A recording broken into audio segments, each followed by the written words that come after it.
إن جمعية تنمية التكافل الاجتماعي منظمة خيرية تواصل خدماتها الإنسانية نحو المجتمع في المنطقة الشرقية بسريلانكا دون التمييز بين عرق أو دين أو جنسية أو انتماء سياسي. وكذلك تم تأسيسها في عام 2006، وكما أنها تعني بعناية فائقة نحو المجتمع المتأثر بكوارث طبيعية والحرب الأهلية وما إلى ذلك. رؤيتنا إنشاء مجتمع عادل يتعاون فيما بينهم على البر والتقوى. رسالتنا تطوير مجال الاقتصاد والثقافة والتربية خلال توفير المرافق الأساسية وتغيير التصورات. شعارنا: كن أول من يتغير.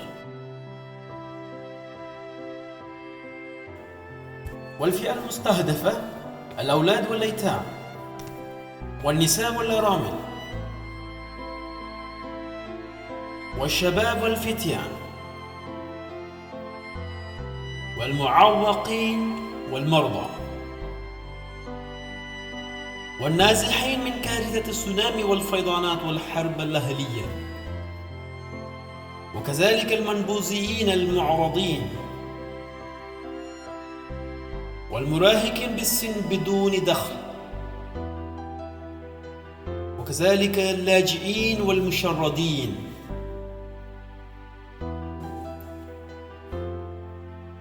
وأصحاب الحكومة والخاص.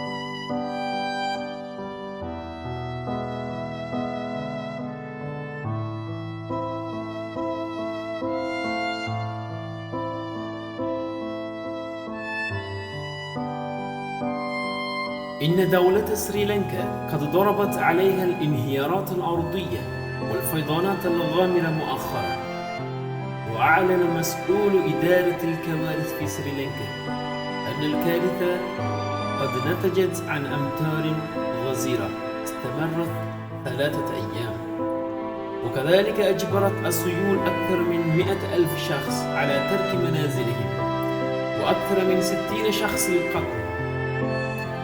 وعلى أي حال، إن المتأثرين من الكارثة قد ارتفع عددهم إلى 500,000 شخص وفقا لأحدث بيانات رسمية.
إن منظمتنا تخدم خدماتها الإنسانية في المنطقة الشرقية بسريلانكا، وهي تهدف خاصة إلى استعادة النازحين واللاجئين إلى حياتهم الطبيعية في بلدة سريلانكا.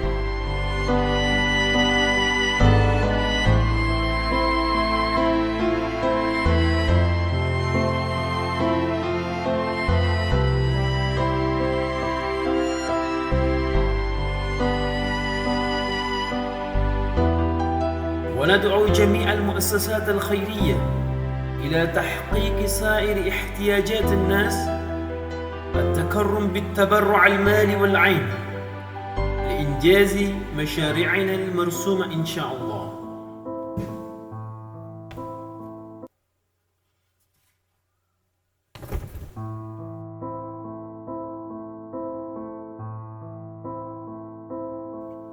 إن جمعية تنمية التكافل الاجتماعي تواصل أعمالها الخيرية نظراً إلى احتياجات الناس بطريقة أمثل وابتكار، وهي تعتمد كلاً على الشباب الذين يتسابقون إلى الأعمال الخيرية.